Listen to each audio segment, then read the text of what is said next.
Joseph Moore climbed a set of rain slings. Steps carved into the face of a cliff on one of the most isolated rocks in the North Atlantic.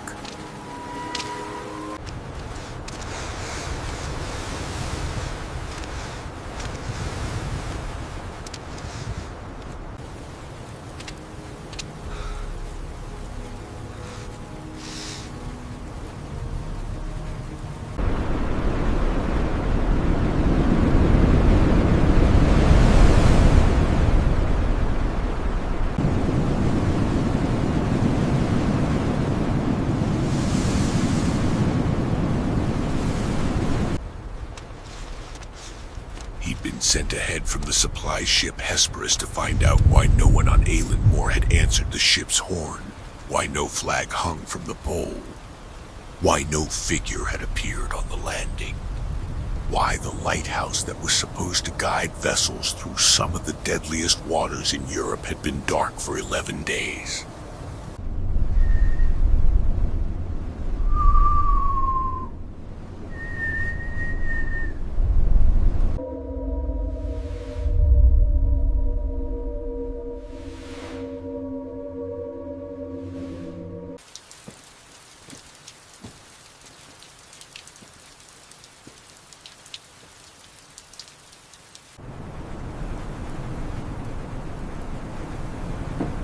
Kitchen door, the one that opened into the living quarters where 3 men were supposed to be on duty, was standing open.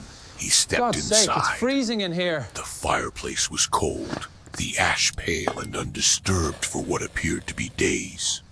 The smell of damp stone and stale air filled a space that should have carried the warmth of a working station. He moved through the rooms in succession. Every bed was empty, left as you'd expect from men who had risen on a normal morning and simply never returned.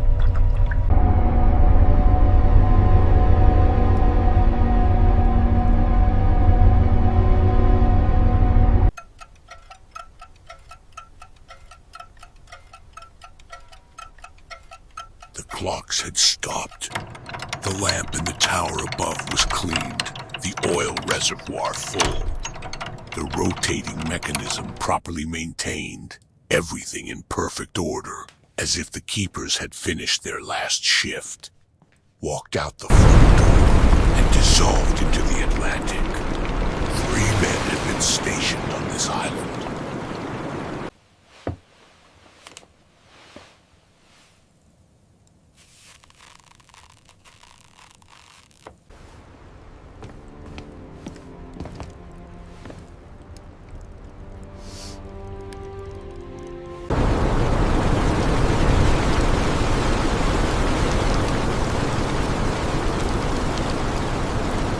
James Duckett, 43 years old, principal keeper.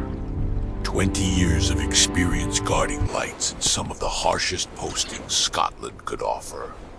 A wife and 4 children waiting at the shore station on the Isle of Lewis. Thomas Marshall, 28, the youngest. Second assistant keeper, single, meticulous in his log keeping.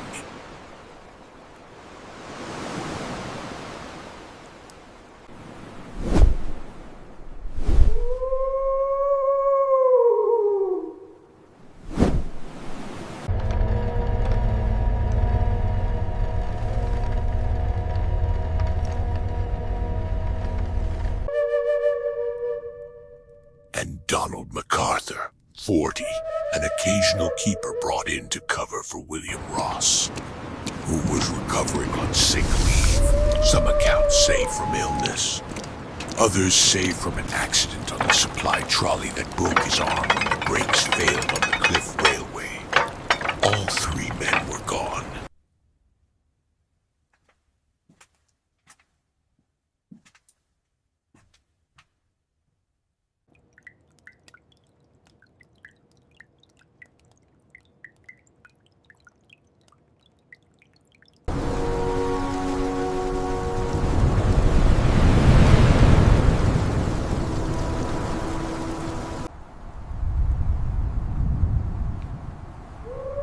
But here's the detail that has kept this case alive for over a century. The single observation that turns a disappearance into something far more disturbing when Moore inventoried the coats hanging by the door. He found that Marshall's oilskin was gone, Duckett's waterproof was gone. But MacArthur's coat, the only coat he was ever known to wear, was still hanging on its hook.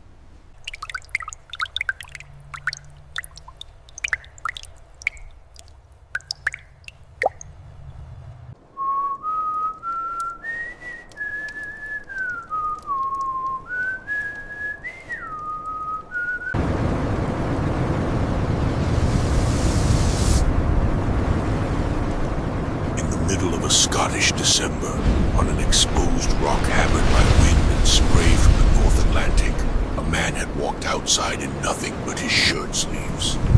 That is not the behavior of someone following protocol. That is the behavior of a man in desperate urgency, or a man whose mind had already started to break.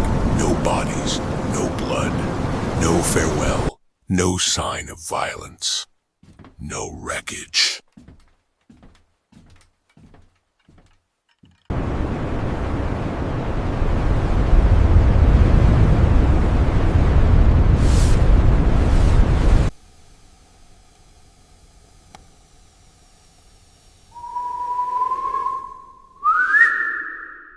Just 3 empty beds, a cold fireplace, a stopped clock, and a lighthouse that had gone silent while the ocean kept its secret. If you've been following this channel's investigations, the frozen carnage of Dyatlov Pass, the last 90 seconds inside the cockpit of MH370, you know that isolation doesn't merely separate people from civilization. It changes what they become. But every case we've dissected had something to work with. A black box, footprints in the snow, radiation on the tent.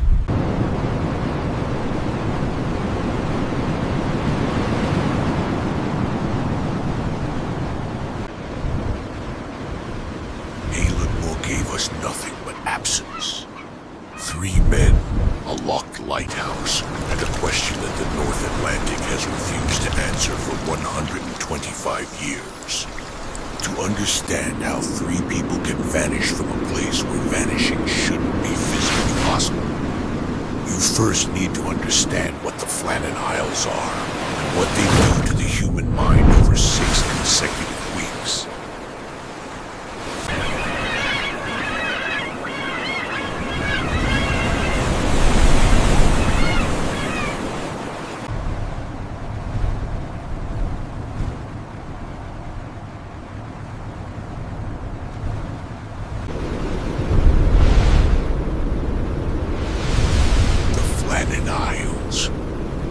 Locally as Na-Eileen and Flannick, the 7 hunters are a scattered group of barren, uninhabited rocks jutting out of the Atlantic roughly 20 miles west of the Isle of Lewis in Scotland's Outer Hebrides. The largest island, Moore, is barely 38 acres of wind-scoured grass clinging to the summit of a 200-foot cliff that drops straight into black, churning water. There is no harbor. There is no natural shelter. The wind does not pause.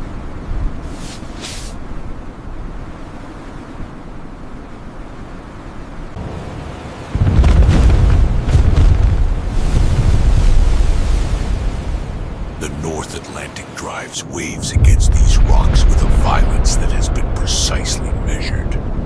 In the 1950s, a lighthouse keeper stationed on Aalen nearly died trying to photograph a wave that splashed 300 feet up the cliff face, wetting the land at the very top of the tower, 300 feet. That is not a metaphor. That is documented hydrology. The sea around the 7 hunters does not follow the rules you learned on collar coasts.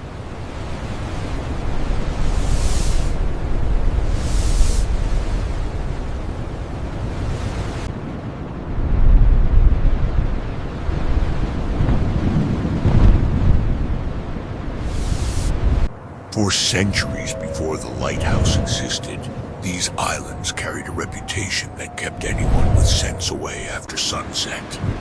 Local shepherds from the Isle of Lewis would sail their flocks to Eilean to graze. The island's grass was believed to hold healing properties, producing twin lambs and restoring sick ewes to health, but no shepherd stayed overnight. The legends spoke of spirits that patrolled the island after dark, ancient guardians who punished trespassers.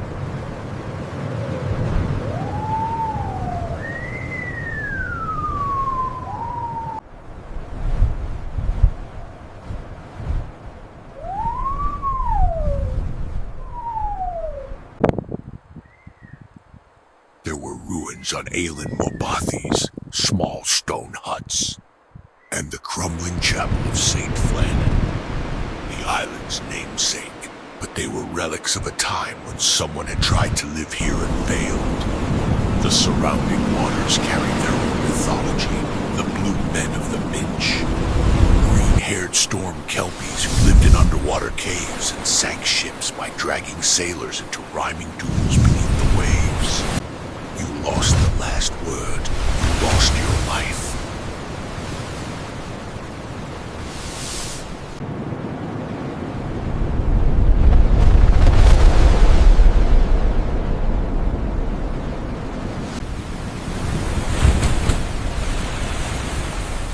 The fishermen of the Outer Hebrides did not treat these stories as campfire entertainment. They navigated by them. In 1895, the Northern Lighthouse Board decided that the shipping lanes around the Seven Hunters had swallowed enough vessels. Construction of a lighthouse on Eilean began, and it was brutal.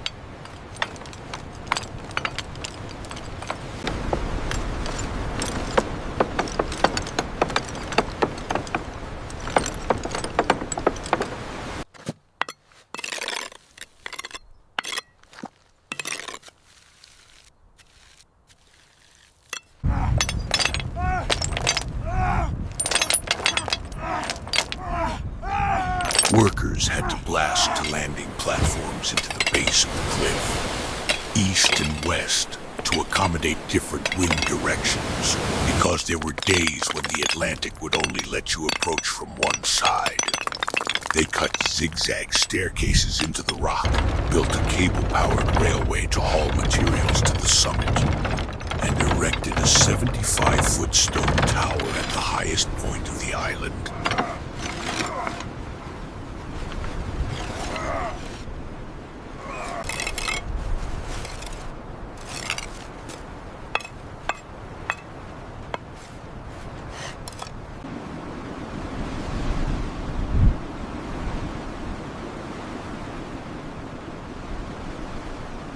The light itself was powered by oil lamps magnified through a set of Fresnel lenses floating in a trough of liquid mercury.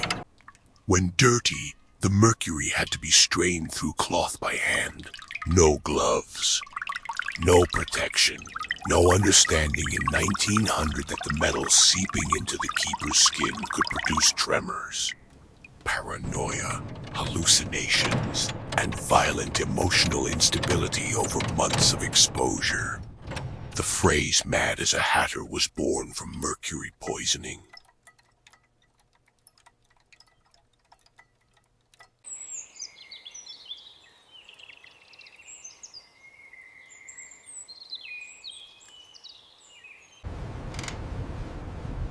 Keep that in the back of your mind. It matters later. On December 7th, 1899, the Eilean lighthouse was lit for the first time. For keepers were assigned to the station, rotating in staggered shifts. 6 weeks on the island, 2 weeks off.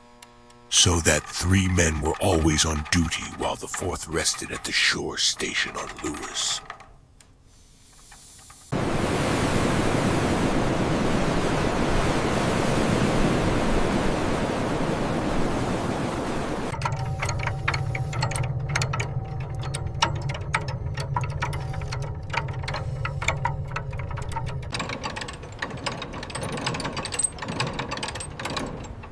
night shifts. They wound the clockwork mechanism that rotated the lenses every 60 minutes. Without fail, while the wind screamed against the tower walls with a sound that veterans described as something between a freight train and a sustained human scream. During the day, they cleaned optics, maintained the tower, logged atmospheric readings, and recorded every event with the precision of men who knew that their logs were the only proof they existed.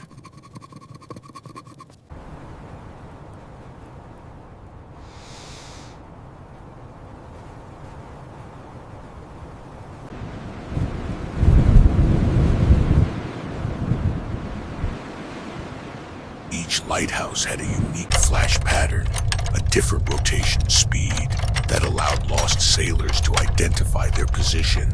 The keepers weren't just maintaining a lamp. They were maintaining a signature, a fingerprint of light that ships depended on to not die. The primary directive was absolute. Under no circumstances, for no reason, do you ever let the light go out. Everything else, maintenance, meals, sleep, your own survival, was secondary.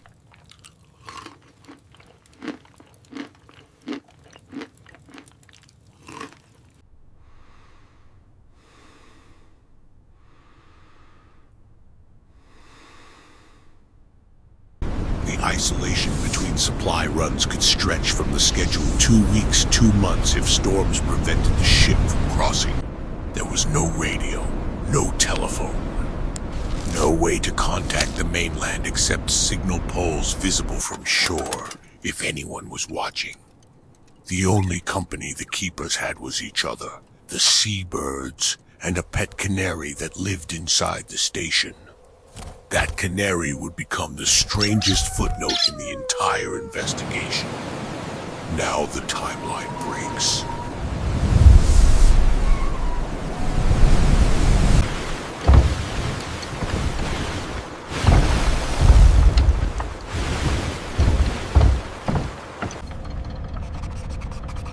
On December 15th, 1900, the steamship Archer passed within sight of Alan Moore. Captain Hallman noted in his own log that the lighthouse was dark. Conditions were clear. The light should have been visible for 24 nautical miles. When the Archer docked, the crew reported the outage. And then, in a chain of bureaucratic failure that echoes the communication collapse we documented in the MH370 investigation, this report was never forwarded to the Northern Lighthouse Board.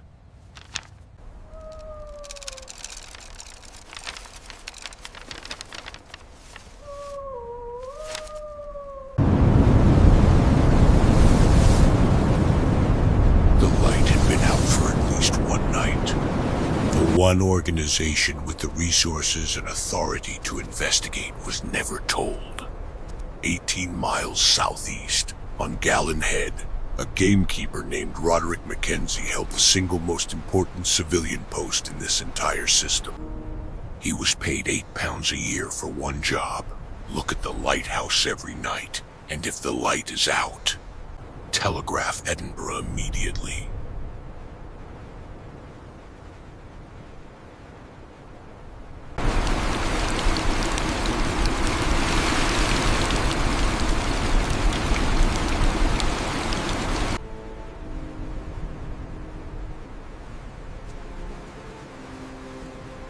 Mackenzie later told investigators that he had been unable to see the light for 2 full weeks. He admitted he'd been concerned, but he never sent the telegram. Never picked up a pen, never spoke to anyone. His entire function in the chain, the only reason he was being paid, was to raise an alarm that he never raised.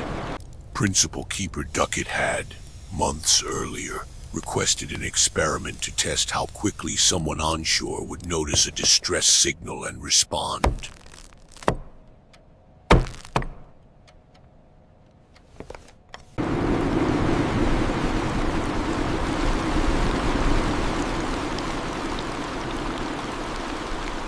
The NLB denied the request. Duckett got his answer anyway. The answer was not fast enough. Not nearly fast enough. On December 26th, the Hesperus finally arrived, delayed 11 days by storms that had made the crossing impossible. Moore went ashore. He found everything I've already described. But the next morning, when the relief crew explored the western side of the island, they found something else entirely.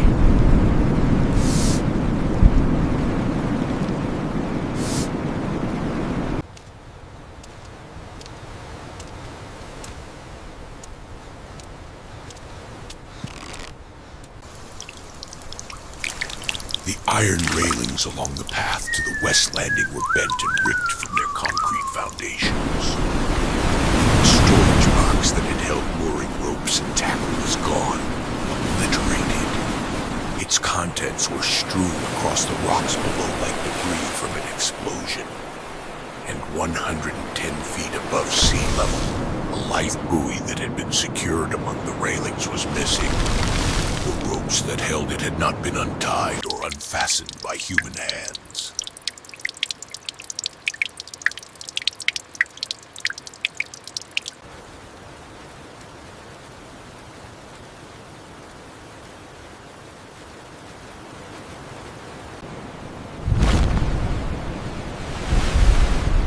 They had been torn, sheared, by something with enough force to rip braided rope from iron fittings at a height where no wave should exist. Except that on Island, waves do exist at that height and higher. But here's the complication that the official report glosses over. When Moore checked the keeper's log, the damage to the west landing had already been recorded. It predated whatever happened to the 3 men. The damage was old news. The mystery was in the entries themselves.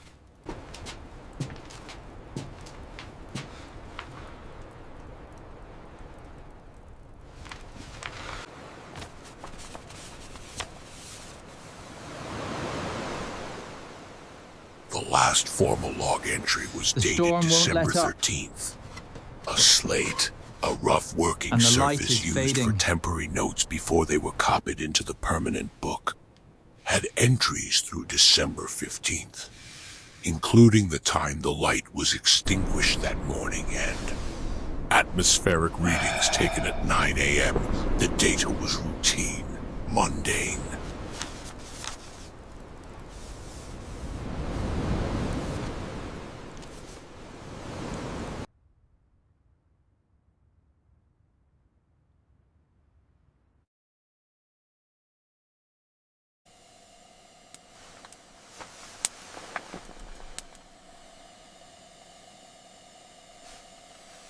But the log also described something that could not have been there. Severe storms and violent winds on the island during a period when not a single vessel in the surrounding waters, not one, reported any storm activity.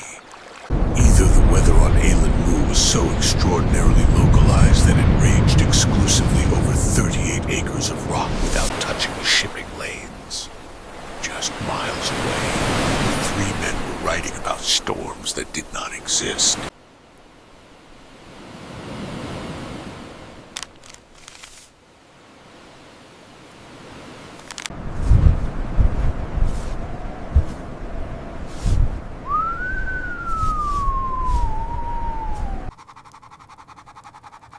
Then there are the disputed entries attributed to Thomas Marshall, the youngest keeper, the lowest-ranking man on the station.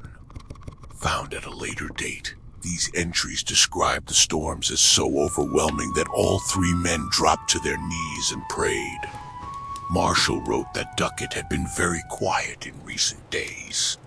He wrote that MacArthur, the occasional keeper, the man with the documented rough temperament, had been seen crying.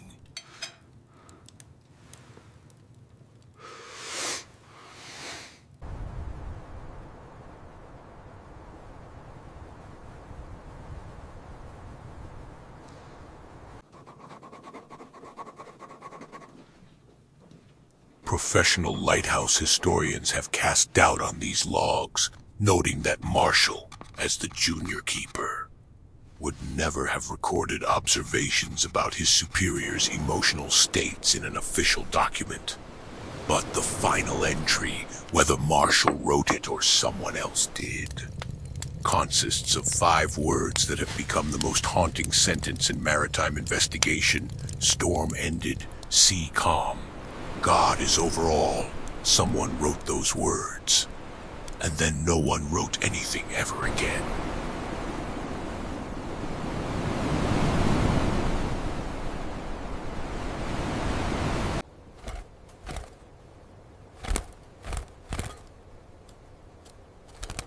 So what happened? Before we examine the theories, there's one detail that often gets buried in retellings of this case, but that investigators noted at the time. The keeper's pet canary was still alive inside the station, in good condition. The bird had food and water. Whatever happened to the 3 men, it happened suddenly, but not so chaotically that no one had fed the canary.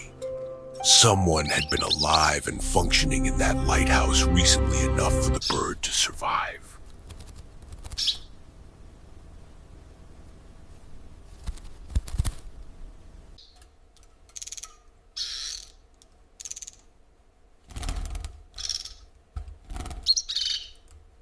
That narrows the window, and it makes the silence of the station even more unsettling.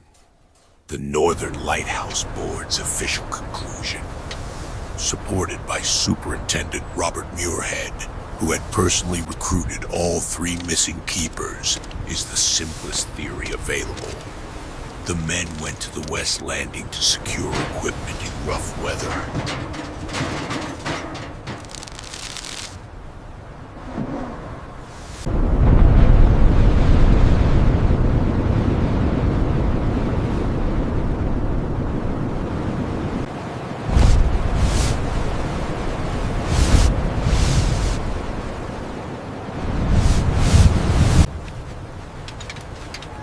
Marshall had been fined 5 shillings once before for losing gear in a storm. A significant financial penalty that could have motivated him to take a risk. Here, look at the railing. 2 men went down. Head for the shelter, A wave quickly. caught one. The second tried to help. MacArthur saw it from above and ran out in his shirt sleeves because there was no time to grab a coat. All 3 were swept into the sea. It's clean. It's logical. And it has fractures that have never healed.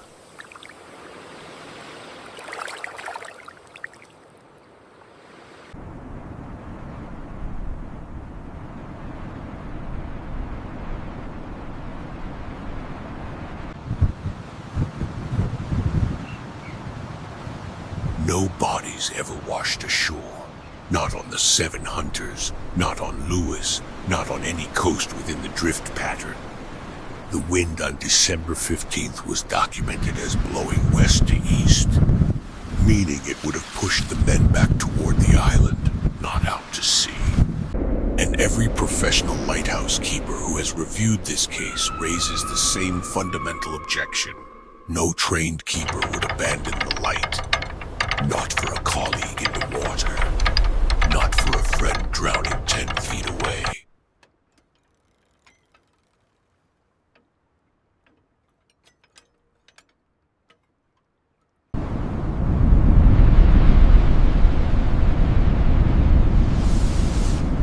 The light was the mission.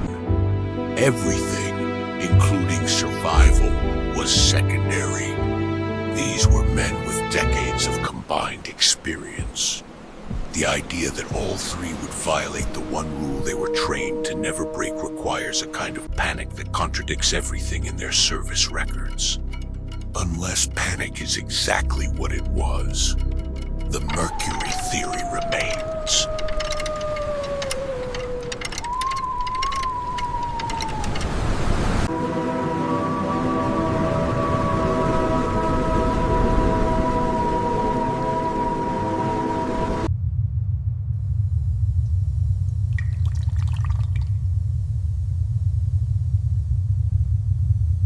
MacArthur's documented history of violent behavior, combined with months of unprotected mercury exposure in a sealed tower, could produce precisely the emotional collapse that Marshall's disputed logs describe.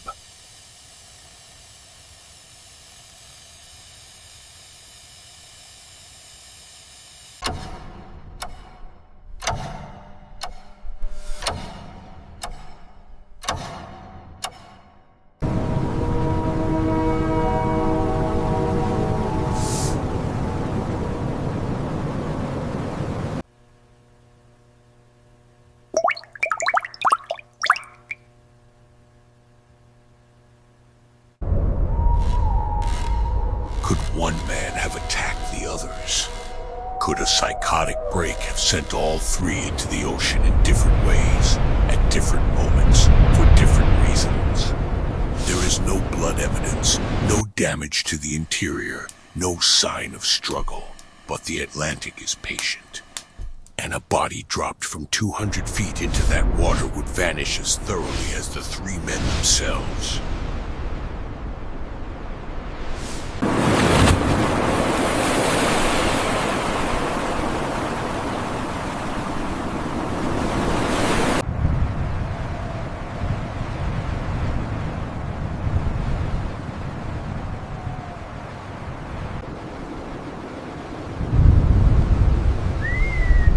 Folklore theories, the Blue Men, the three black birds that Joseph Moore reportedly saw perched atop the lighthouse as he approached. Birds that flew away as if releasing three imprisoned souls. These belong to a different category of explanation. But for the men who kept the light on Alan Moore for the 70 years that followed, those stories were not academic.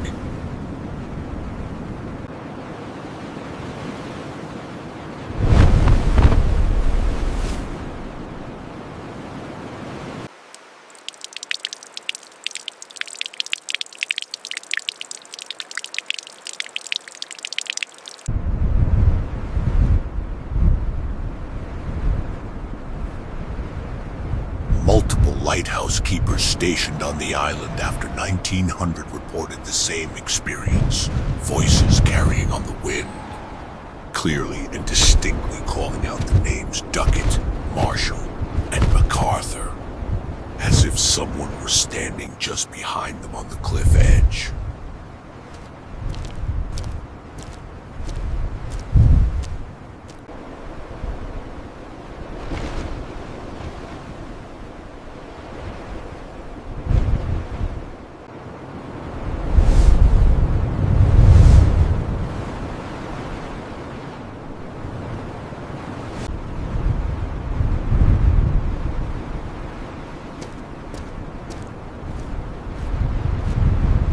On an island where isolation already bends perception, the memory of three vanished men became its own kind of presence, a haunting. That did not require ghosts to function because the absence of explanation was haunting enough. On September 28, 1971, the Alan Moore Lighthouse was automated. The last human keepers descended the cliff stairs for the final time. And the light has burned without human hands ever since.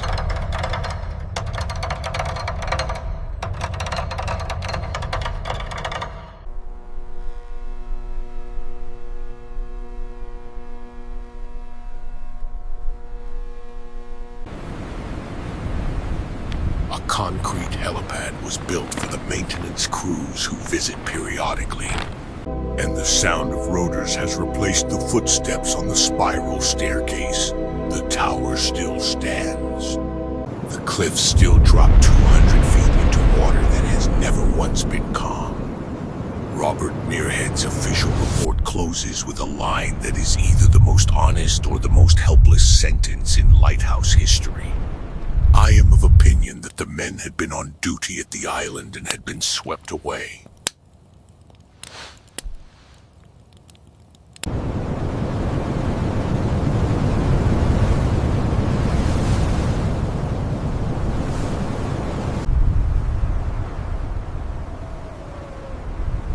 That is the answer. It has never been sufficient. 3 men. Duckett, the 20-year veteran who warned the board about communication failures. Marshall, the young man whose last recorded words were about God. And MacArthur, who left his only coat behind because whatever was happening outside that door was worse than a December gale on bare skin. These 3 men stepped past the boundary of what evidence can verify, and the ocean consumed the rest. No wreckage. No remains.